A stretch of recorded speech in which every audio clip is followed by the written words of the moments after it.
Dubro Suspicion Files.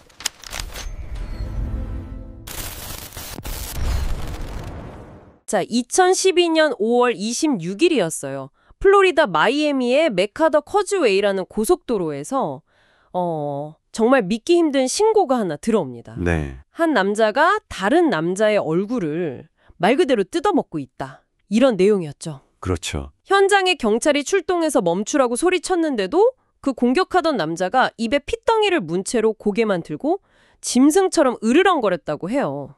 이 사건이 순식간에 마이애미 좀비 사건이라는 이름으로 전 세계에 쫙 퍼져나갔어요. 맞아요. 그때가 2012년 마야 달력 종말론이니 뭐니 해서 분위기가 좀 뒤숭숭했잖아요. 아, 맞아요. 그런 게 있었죠. 네.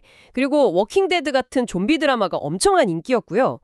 그러니까 이 사건이 마치 영화 속 공포가 현실에 나타난 것처럼 사람들한테 각인된 거죠. 좀비 아포칼립스의 시작이다. 뭐 이런 말까지 나왔으니까요. 그랬었죠. 그런데 오늘 저희가 여러분과 함께 살펴볼 자료들은요. 이 사건이 결코 단순한 엽기 범죄나 뭐 미지의 바이러스 출현 이런 게 아니었다는 걸 아주 명확하게 보여주고 있어요. 네. 오늘 저희의 목표는 바로 그 자극적인 좀비 신화라는 껍질을 한 커플씩 벗겨내보는 겁니다. 그리고 그 안에 숨겨져 있던 시스템의 실패, 또 두 인간의 너무나도 비극적인 삶을 들여다보는 거고요. 오늘 저희가 법의학 보고서, 심층 취재 기사, 그리고 유일한 생존자의 증언까지 여러 조각들을 맞춰볼 텐데요. 미디어가 만들어낸 공포랑 과학에 밝혀낸 진실 사이에 얼마나 큰 간극이 있었는지 함께 추적해보려고 합니다. 도대체 무엇이 한 인간을 이런 끔찍한 지경까지 몰고 갔을까? 바로 그 질문이죠. 좋습니다. 그럼 먼저 이 사건의 당사자들, 좀비와 희생자라는 그 꼬리표 뒤에 가려졌던 실제 인물들부터 한번 만나보죠. 네. 먼저 가해자. 좀비라고 불렸던 31살의 루디 유진이에요. 미디어는 그를 완전 통제불능의 괴물로만 그렸는데 막상 그를 알던 사람들의 기억은 전혀 달랐더라고요. 네, 그는 IT 이민자 가정 출신이었고 아주 독실한 기독교인이었어요. 아, 그래요? 네.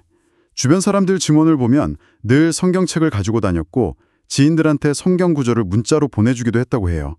세차장에서 일하면서 생계를 꾸렸고 그냥 여자친구랑 평범한 미래를 꿈꾸던 그런 청년이었죠. 그의 여자친구가 남긴 증언이 참 인상적이었어요. 유진과 함께 있으면 항상 안전하다고 느꼈다. 그는 아이들을 정말 좋아했고 누구보다 열심히 일하는 사람이었다고요. 우리가 상상하는 좀비의 이미지랑은 정말 거리가 멀어도 너무 멀죠. 그렇죠. 근데 여기서 우리가 주목해야 할 지점이 바로 그의 정신건강 기록이에요. 물론 16살 때부터 절도 같은 경범죄 이력은 있었지만 뭐 극악무도한 강력범죄 정권은 없었거든요. 네. 근데 정말 중요한 사실은 과거에 체포되었을 때 조현병 진단을 받은 적이 있다는 거예요. 아, 진단을 받았었군요. 네. 가족들도 그가 가끔 사람들이 날 해치려 한다 하는 식의 약간 피해망상적인 말을 했다고 기억하고요. 이 사실이 나중에 사건의 진짜 원인을 푸는 아주 중요한 열쇠가 됩니다. 그리고 피해자. 65살의 로널드 포포. 네. 이분은 30년 넘게 바로 그 사건 현장인 다리 밑에서 지내던 노숙인이었어요. 그런데 이분의 과거를 들여다보면 정말 입이 떡 벌어집니다. 그렇죠. 뉴욕 최고의 명문 공립학교를 꼽히는 스타이브센트 고등학교를 졸업한 수재였다는 사실. 이거 정말 충격적이지 않나요? 정말 그렇죠. 한때는 장래가 촉망되던 모범생이었는데 어떤 이유에서인지 삶의 궤도에서 완전히 이탈해버린 거예요. 어쩌다가 사회적으로 철저히 고립돼서 가족이랑 연락이 끊긴 지도 수십 년이 흘렀고 가족들은 그가 이미 세상을 떠났다고 생각했을 정도였어요. 세상에. 마이애미의 그 뜨거운 태양 아래서 그저 누구에게도 해를 끼치지 않고 조용히 살아가던 말 그대로 사회적 투명인간이었던 셈이죠. 이렇게 듣고 보니까 정말 비극적이네요. 한 명은 명문고를 졸업했지만 사회에서 잊혀진 노숙인이었고 다른 한 명은 정신질환의 징후를 보였지만 누구의 도움도 받지 못한 청년이었고 네, 전혀 접점이 없어 보이는 두 사람이었죠. 이 두 사람이 대체 어떻게 그날 그 다리 위에서 그런 끔찍한 비극을 얽히게 된 걸까요? 사건 당일 기록을 보면요. 유진은 친구들과 축제를 즐기고 집으로 돌아가던 길이었어요. 네. 근데 갑자기 차가 고장나자 그냥 길가에 차를 버려두고 걷기 시작해요. 이상행동은 이때부터 시작됩니다. 어떤 행동이었죠? 4km가 넘는 메가더 코즈웨이를 걸어가면서 입고 있던 옷을 하나씩 벗어던지기 시작한 거죠. 옷을요? 네. 당시 9.11 신고 기록을 보면 벌거벗은 남자가 난간에 매달려서 타잔처럼 행동한다. 이런 목격담도 남아있어요. 와. 그리고 그 길의 끝에서 다리 밑 그늘에 누워있던 로널드 포포 씨를 마주치게 된 거군요. 맞아요. 여기서 가장 중요한 자료가 바로 피해자 포포 씨의 증언이에요. 아, 생존자의 증언. 네.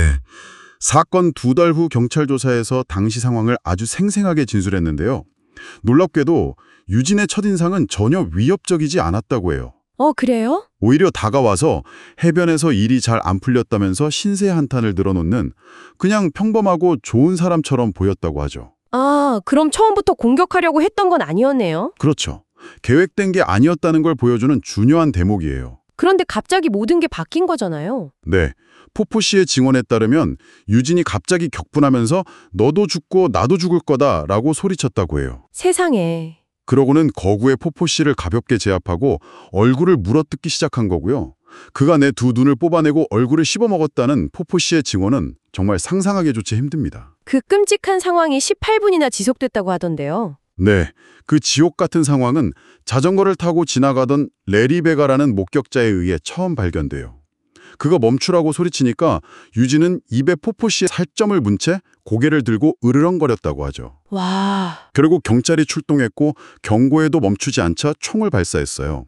그런데 첫 발을 맞고도 공격을 멈추지 않았고 결국 여러 발의 총을 더 쏘고 나서야 이 끔찍한 공격은 끝이 났습니다. 자, 그럼 이제 모두가 가장 궁금해했던 지점으로 넘어가 보죠. 도대체 왜 한 인간이 어떻게 이런 행동을 할 수 있는가? 네, 이 상상조차 할 수 없는 폭력의 원인으로 지목된 게 바로 베스솔트, 우리말로 하면 목욕소금이라는 신종 마약이었어요. 맞아요. 아니 근데 어떻게 이 가설이 그렇게 순식간에 기정사실처럼 전 세계로 퍼져나간 걸까요? 사건 바로 다음 날 마이애미 경찰 노조 회장이었던 아르만도 아길라라는 인물이 언론 인터뷰에서 이 가설을 처음으로 던졌어요. 잠깐만요. 경찰 노조 회장이요? 의사나 뭐 약물 전문가가 아니고요. 바로 그게 문제였어요. 그는 의학 전문가가 아니었지만 아주 단정적으로 이야기했죠. 베스솔트 복용자는 체온이 미친 듯이 올라서 옷을 벗어던지고 초인적인 힘을 내며 극도의 공격성을 보인다고요? 근거도 없이요? 네. 심지어 아마 내부 장기가 타들어가는 느낌 때문에 옷을 벗었을 것이라는 아주 자극적이고 구체적인 묘사까지 덧붙였죠. 이 발언이 어떤 검증도 없이 언론을 통해 그대로 세상에 퍼진 겁니다. 베스솔트. 아니 근데 이름이 너무 이상하잖아요. 우리가 쓰는 그 목욕소금 말이에요? 그걸로 마약을 한다는 건가요? 정말 많은 분들이 그렇게 오해하셨어요. 그리고 바로 그 이름 때문에 초기에 더 혼란이 컸죠. 네. 물론 진짜 목욕용 소금은 아니고요. 교묘하게 법망을 피하려고 포장지에 목욕소금이나 식물 영양제 같은 이름표를 붙여서 팔던 신종 합성 마약의 은어예요. 아. 성분은 합성 카티논 계열인데 코카인이나 메스암페타민과 유사한 각성 효과를 내는 아주 위험한 물질이죠. 아, 그러니까 유진의 행동, 벌거벗고 돌아다니거나 경찰의 총격에도 바로 쓰러지지 않는 그런 모습들이 그 경찰 노조회장이 설명한 베스솔트의 부작용과 표면적으로 너무 딱 들어맞았던 거군요. 정확해요. 언론과 대중은 이 시각적인 유사성에 완전히 꽂힌 거예요. 그렇겠네요.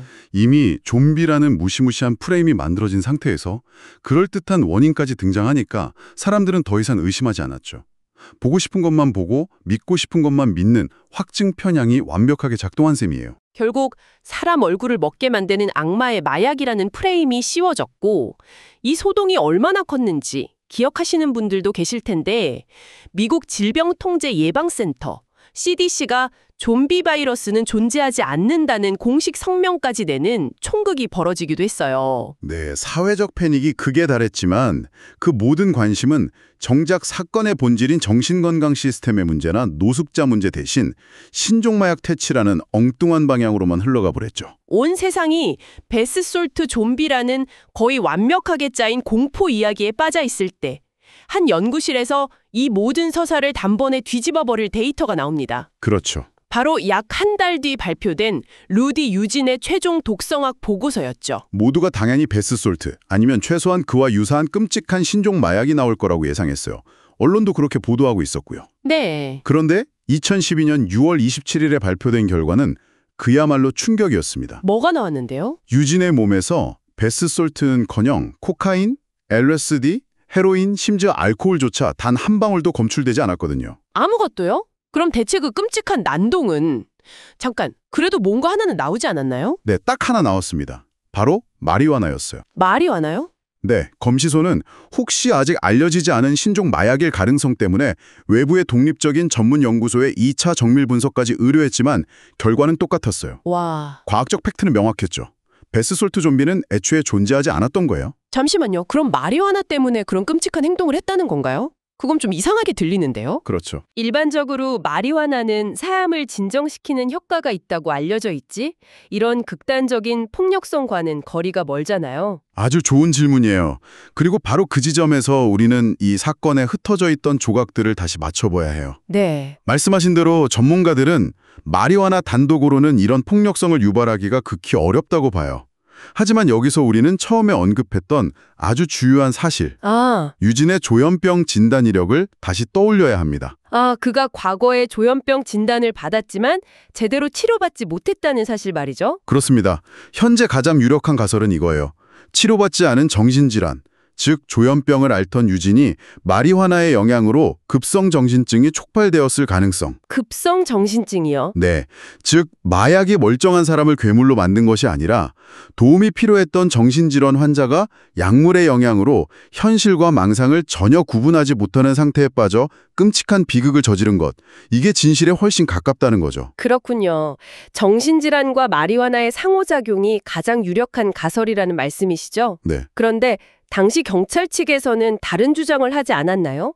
그 총을 맞고도 바로 쓰러지지 않는 초인적인 힘 같은 걸 설명해야 했을 텐데요. 맞아요. 바로 그 지점에서 경찰이 내세운 개념이 흥분성 선망 증후군입니다. 흥분성 선망 증후군. 네, 굉장히 논란이 많은 개념인데요.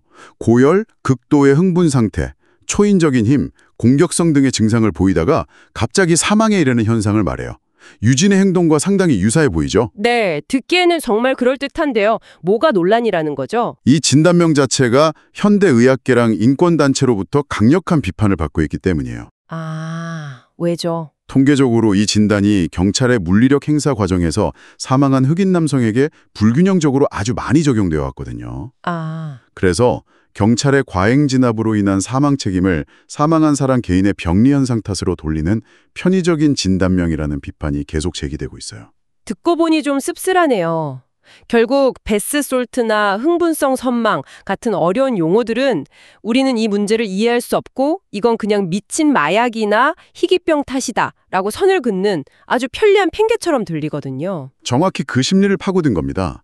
우리는 이해할 수 없는 폭력을 마주했을 때 그 원인을 우리 내부의 문제, 예를 들어 붕괴된 정신보건 시스템이나 극심한 빈곤 문제에서 찾기보다 외부의 악마, 즉 신종 마약이나 좀비 같은 걸로 딱 규정하고 싶어 해요. 그 편이 훨씬 이해하기 쉬우니까요. 네, 우리 책임이 아닌 것처럼 느껴지니까요.